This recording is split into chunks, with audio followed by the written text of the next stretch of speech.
메시지 성경 1년 1독 열왕기하 1, 2, 3, 4장 말씀. 1장. 아합이 죽은 뒤에 모압이 이스라엘에 반역했다. 하루는 아하시아가 사마리아에 있는 왕궁 옥상의 발코니 난간에서 떨어져 부상을 입었다. 그는 에그론의 신 바알세붑에게 전령들을 보내어 내가 이 사고에서 회복되겠습니까? 하고 묻게 했다. 하나님의 천사가 디셉 사람 엘리야에게 말했다. 일어나거라. 나가서 사마리아 왕이 보낸 사람들을 만나 이렇게 전하여라. 이스라엘의 하나님이 없어서 내가 에그론의 신 바알세붑에게 물으러 달려가느냐. 왕이 피하려던 하나님의 메시지가 여기 있다. 너는 지금 누운 그 침상에서 내려오지 못할 것이다. 너는 이미 죽은 목숨이나 다름없다. 엘리야는 메시지를 전하고 사라졌다. 전령들이 돌아오자 왕이 말했다. 어찌하여 이렇게 금방 돌아왔느냐? 어찌 된 일이냐? 그들이 왕에게 말했다. 도중에 어떤 사람을 만났는데 그가 우리에게 이렇게 말했습니다. 그대들을 보내 왕에게 돌아가 하나님의 메시지를 전하시오. 그러면서 하는 말이 이스라엘의 하나님이 없어서 내가 에그론의 신 바알세붑에게 물으러 달려가느냐. 그럴 것 없다. 너는 지금 누운 그 침상에서 내려오지 못할 것이다. 너는 이미 죽은 목숨이나 다름없다고 했습니다. 왕이 말했다. 너희에게 그 말을 한 사람에 대해 자세히 말해보아라. 그가 어떻게 생겼더냐. 그들이 말했다. 털이 텁수룩하고 가죽 허리띠를 맸습니다. 왕이 말했다. 디셉 사람 엘리야가 틀림없다. 왕은 군 지휘관 한 명과 부하 50명을 엘리야에게 보냈다. 그때 엘리야는 산꼭대기에 앉아 있었다. 군 지휘관이 말했다. 거룩한 사람이여 왕의 명령이니 내려오시오.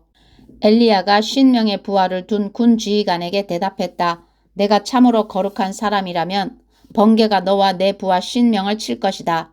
그러자 마른 하늘에서 번개가 내리쳐 군 지휘관과 그의 부하 50명을 태워버렸다. 왕은 또 다른 군 지휘관과 부하 50명을 보냈다. 거룩한 사람이여 왕의 명령이니 지금 당장 내려오시오. 엘리야가 대답했다. 내가 참으로 거룩한 사람이라면 번개가 너와 내 부하 50명을 칠 것이다. 곧바로 하나님의 번개가 내리쳐 군 지휘관과 그의 부하 10명을 태워버렸다. 그러자 왕은 세 번째 군 지휘관과 그의 부하 10명을 보냈다. 세 번째로 군 지휘관이 부하 10명과 함께 엘리야에게 다가갔다. 그 세 번째 군 지휘관은 무릎을 꿇고 애원했다. 거룩한 사람이여 제 목숨과 이 10명의 목숨을 생각해 주십시오. 벌써 2번씩이나 마른 하늘에서 번개가 내리쳐 군 지휘관들과 그들의 부하 각 50명을 태워버렸습니다. 부디 제 목숨을 생각해 주십시오. 하나님의 천사가 엘리야에게 말했다. 가거라. 두려워하지 마라. 엘리야가 일어나 그와 함께 왕에게 갔다. 엘리야가 왕에게 말했다. 하나님의 말씀입니다. 너는 이스라엘에 내가 기도할 하나님이 없다는 듯이 에그론의 신 바알세붑에게 전령들을 보내 묻게 했으니 절대로 그 침상에서 살아 내려오지 못할 것이다. 너는 이미 죽은 목숨이나 다름없다. 과연 엘리야가 전한 하나님의 말씀대로 그가 죽었다. 아하시아는 아들이 없었으므로 그의 동생 요람이 뒤를 이어 왕이 되었다. 때는 유다 왕 여호사밧의 아들 여호람 2년이었다. 아하시아의 나머지 생애는 이스라엘 왕 연대기에 기록되어 있다. 2장. 하나님께서 엘리야를 헤오리 바람에 실어 하늘로 데려가시기 직전의 일이다. 엘리야와 엘리사가 길갈을 벗어나 걸어가고 있었다. 엘리야가 엘리사에게 말했다. 너는 여기 남아있거라. 하나님께서 나를 베델로 보내셨다. 엘리사가 말했다. 그럴 수 없습니다. 저는 스승님을 절대 떠나지 않겠습니다. 그래서 그들은 함께 베델로 갔다. 베델의 예언자 수련생들이 엘리사를 만나 말했다. 하나님께서 오늘 당신의 스승을 데려가실 텐데 알고 계십니까? 그렇소. 엘리사가 말했다. 나도 알고 있으니 조용히 하시오. 엘리야가 엘리사에게 말했다. 너는 여기 남아있거라. 하나님께서 나를 여리고로 보내셨다. 엘리사가 말했다. 그럴 수 없습니다. 저는 스승님을 절대 떠나지 않겠습니다. 그래서 그들은 함께 여리고로 갔다. 여리고의 예언자 수련생들이 엘리사에게 와서 말했다. 하나님께서 오늘 당신의 스승을 데려가실 텐데 알고 계십니까? 그렇소. 그가 말했다. 나도 알고 있으니 조용히 하시오. 엘리야가 엘리사에게 말했다. 너는 여기 남아있거라. 하나님께서 나를 요단으로 보내셨다. 엘리사가 말했다. 그럴 수 없습니다. 저는 스승님을 절대 떠나지 않겠습니다. 그래서 두 사람은 함께 길을 떠났다. 그들 두 사람이 요단 강가에 섰을 때 따라온 예언자 수련생 50명이 멀찍이 모여 있었다. 엘리야가 겉옷을 벗어 말아들고 그것으로 강물을 치니 물이 갈라져 두 사람은 마른 땅을 밟으며 강을 건넜다. 건너편에 이르러 엘리야가 엘리사에게 말했다. 주께서 나를 데려가시기 전에 내가 내게 바라는 것이 있느냐? 무엇이든 구하여라. 엘리사가 말했다. 저는 스승님을 따라 살기 원합니다. 저도 스승님처럼 거룩한 사람이 되고 싶습니다. 어려운 부탁을 하는구나. 엘리야가 말했다. 하지만 나를 데려가시는 것을 내가 지켜보고 있으면 내가 구한 것을 받게 될 것이다. 반드시 지켜보아야 한다. 실제로 그렇게 되었다. 그들이 함께 이야기하며 걷고 있는데 갑자기 불전차와 불말이 두 사람 사이에 끼어들더니 엘리야만 해오리 바람에 싣고 하늘로 올라갔다. 엘리사가 그 모든 것을 보고 소리쳤다. 나의 아버지, 나의 아버지, 이스라엘의 전차와 기병이시여. 더 이상 아무것도 보이지 않자 엘리사는 자기 옷을 잡고 찢었다. 그러고는 엘리야가 떨어뜨린 겉옷을 집어들고 요단 강가로 돌아와 그곳에 섰다. 그는 엘리야의 겉옷, 엘리야가 남긴 것은 그것뿐이었다. 을 들고 강물을 치며 말했다. 엘리야의 하나님 어디 계십니까? 그가 강물을 치자 물이 갈라져 엘리사는 걸어서 강을 건넜다. 여리고에서 온 예언자 수련생들은 자신들이 서 있던 곳에서 그 모든 광경을 보았다. 그들은 엘리야의 영이 엘리사 안에 살아있다고 말하면서 예를 갖춰 그를 맞이했다. 이어서 그들이 말했다. 우리에게 무슨 일이든 시키십시오. 여기 믿을 만한 사람 50명이 있습니다. 그들을 보내어 선생님의 스승을 찾게 하십시오. 하나님의 영이 그를 어떤 산으로 쓸어 가셨거나 먼 골짜기에 떨어뜨리셨을지 모릅니다. 엘리사가 말했다. 아니다. 보내지 마라. 그런데도 그들이 성가시게 간청하자 결국 그는 뜻을 굽혔다. 그렇다면 사람들을 보내 찾아보아라. 그들이 50명을 보내어 사흘 동안이나 샅샅이 살폈으나 아무것도 찾지 못했다. 마침내 그들이 여리고에 있는 엘리사에게 돌아왔다. 그가 그들에게 말했다. 그것 보아라. 내가 말하지 않았느냐. 하루는 그 성읍 사람들이 엘리사에게 말했다. 선생님께서도 아시는 것처럼 우리 성읍은 위치가 아주 좋습니다. 그러나 물이 더러워서 아무것도 자라지 못합니다. 그가 말했다. 새 대접에 소금을 조금 넣어 내게 가져오십시오. 그러자 그들이 그 말대로 했다. 엘리사는 샘으로 가서 그 안에 소금을 뿌리고 이렇게 선포했다. 하나님의 말씀입니다. 내가 이 물을 깨끗하게 했다. 다시는 이 물이 너희를 죽이거나 너희 땅을 오염시키지 못할 것이다. 엘리사의 말대로 물은 깨끗하게 되었고 오늘까지도 그대로 남아있다. 또 한 번은 엘리사가 베델로 가고 있는데 어린아이들이 성읍에서 나와 어이 대머리 늙은이야 저리 꺼져라 대머리야 하며 그를 조롱했다. 엘리사가 돌아서서 그들을 보고는 하나님의 이름으로 저주했다. 그때 곰 2마리가 수풀에서 튀어나와 42명의 아이들을 모두 덮쳐 갈기갈기 찢어 놓았다. 엘리사는 계속해서 갈멜산으로 갔다가 거기서 다시 사마리아로 돌아왔다. 3장 유다의 여호사밧 왕 18년에 아합의 아들 요람이 사마리아에서 이스라엘의 왕이 되어 12년 동안 다스렸다. 그는 하나님 보시기에 악한 왕이었으나 자기 아버지와 어머니만큼 악하지는 않았다. 그가 자기 아버지가 만든 가증한 바알 석상을 부순 것은 잘한 일이었지만 느밧의 아들 여로보암의 죄악된 행위들, 그토록 오랫동안 이스라엘을 타락하게 만든 행위들을 고수했고 그것을 떨쳐버리지 못했다. 모압 왕 메사는 양을 치는 사람이었다. 그는 어린 양 10만 마리와 순양 10만 마리를 이스라엘 왕에게 바쳐야 했다. 아합이 죽자 모압 왕은 이스라엘 왕에게 반기를 들었다. 그래서 요람 왕은 사마리아에서 나와 전쟁 준비를 했다. 먼저 그는 유다의 여호사밧 왕에게 메시지를 보냈다. 모압 왕이 나에게 반기를 들었습니다. 나와 함께 가서 그와 싸우겠습니까? 여호사밧이 말했다.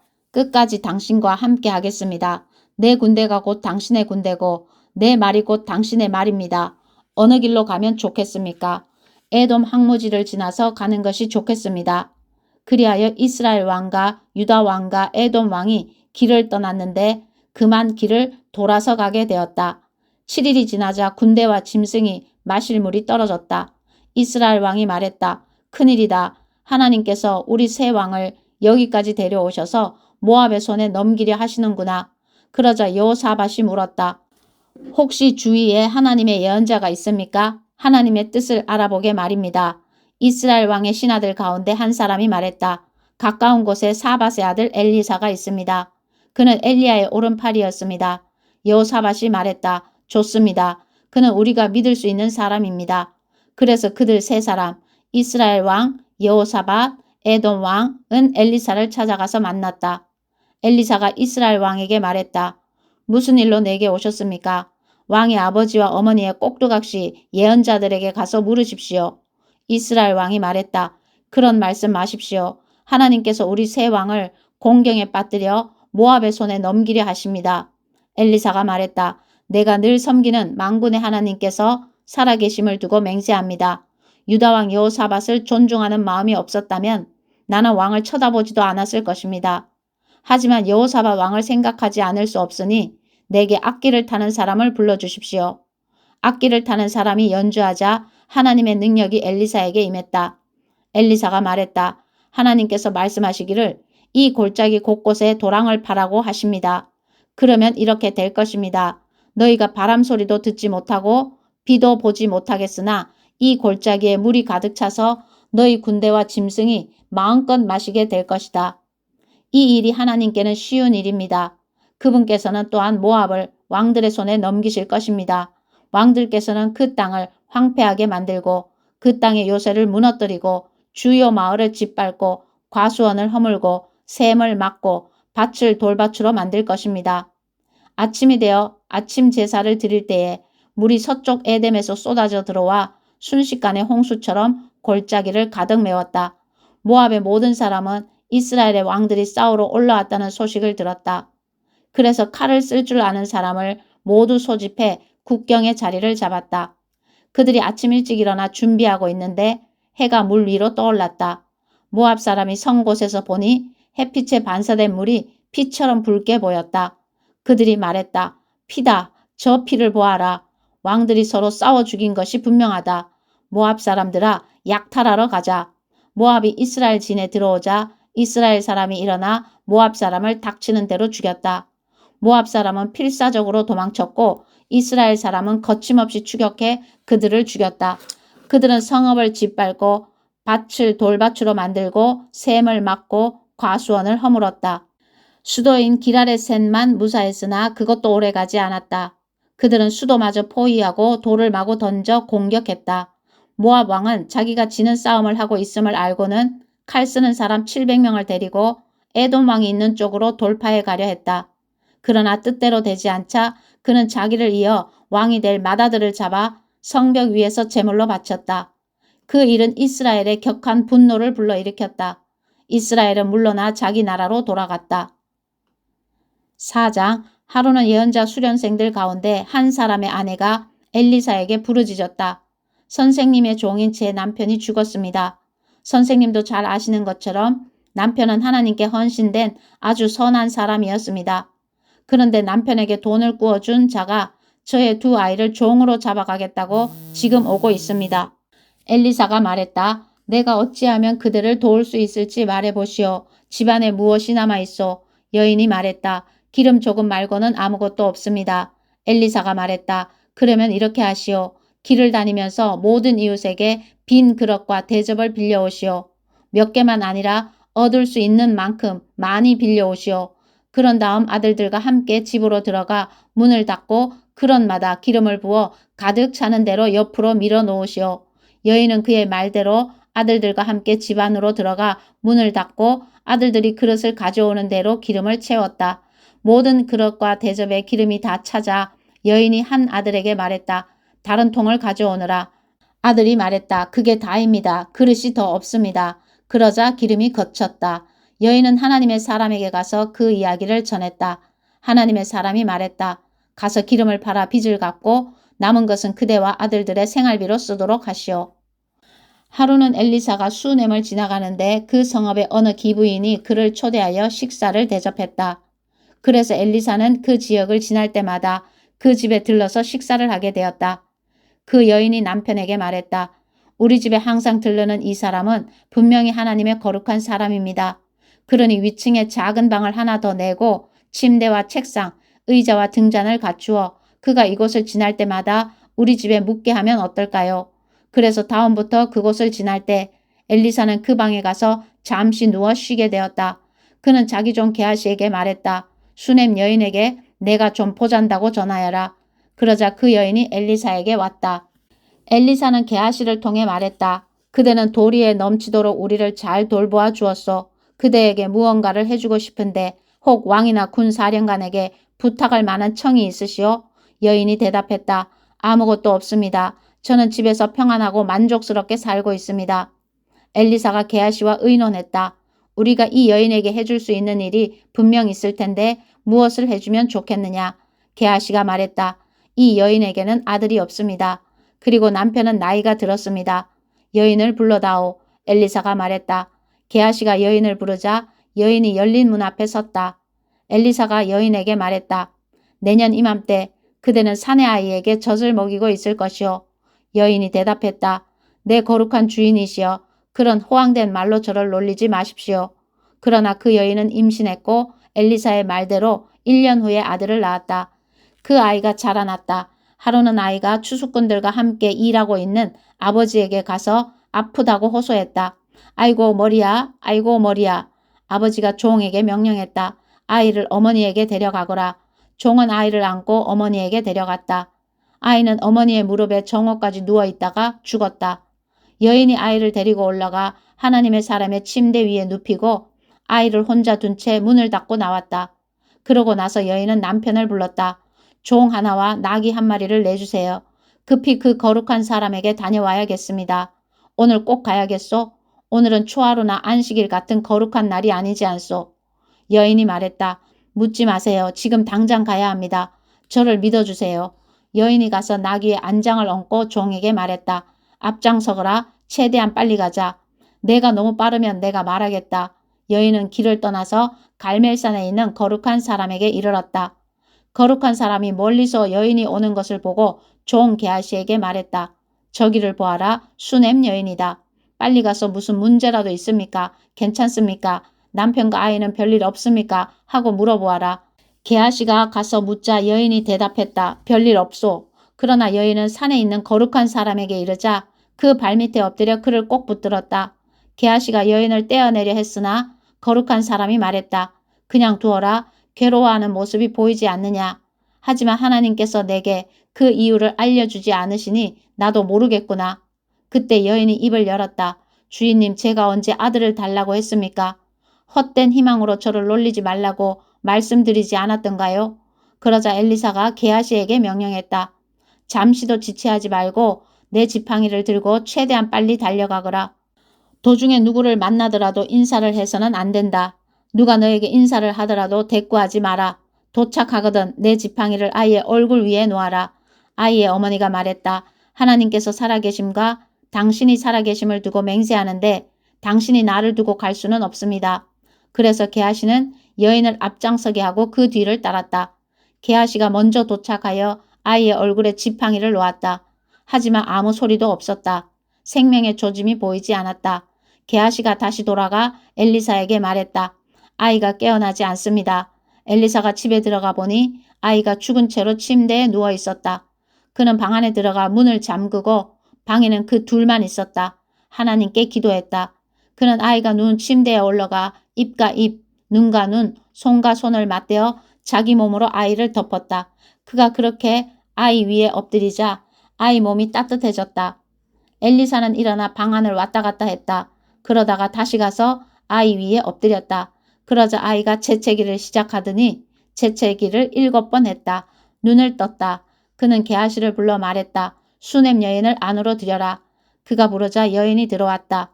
엘리사가 말했다. 그대의 아들을 안으시오. 여인은 깊이 존경하는 마음으로 얼굴을 땅에 대고 엘리사의 발 앞에 엎드렸다. 그러고는 아들을 안고 밖으로 나갔다. 엘리사가 다시 길갈로 내려갔다. 그곳에 기근이 들었다. 그가 예언자 수련생들에게 조언하던 중에 자기 종에게 말했다. 불 위에 큰 솥을 걸고 예언자들이 먹을 국을 끓여라. 한 사람이 나무를 구하러 들에 나갔다. 그는 우연히 들 포도 등굴을 보고 거기에 달린 박들을 따서 마대자루에 가득 담았다. 그는 그것을 가져와 썰어서 국에 넣었으나 그것이 어떤 식물인지는 아무도 몰랐다. 드디어 국을 사람들에게 대접하여 먹게 했다. 그들이 먹기 시작하더니 잠시 후에 소리쳤다. 하나님의 사람이여, 솥 안에 죽음이 있습니다. 솥 안에 죽음이 있습니다. 아무도 그 국을 먹을 수 없었다. 엘리사가 명령했다. 밀가루를 좀 가져오너라. 그러더니 그것을 솥 안에 뿌렸다. 엘리사가 말했다. 이제 사람들에게 나누어 주어라. 그들은 국을 먹었고 아무 이상도 없었다. 국은 아무 문제 없었다. 하루는 어떤 사람이 바알 살리사에서 도착했다. 그는 이른 추수에서 난 갓 구운 빵 20덩이와 가수원에서 딴 사과 몇 개를 하나님의 사람에게 가져왔다. 엘리사가 말했다. 사람들에게 돌려서 먹게 하여라. 그의 종이 말했다. 100명이나 되는 사람에게 말입니까? 어림도 없습니다. 엘리사가 말했다. 가서 그대로 하여라. 하나님께서 충분하다고 말씀하신다. 정말로 충분했다. 그는 자기가 가진 음식을 돌렸다. 사람들이 충분히 먹고도 음식이 남았다. 아멘.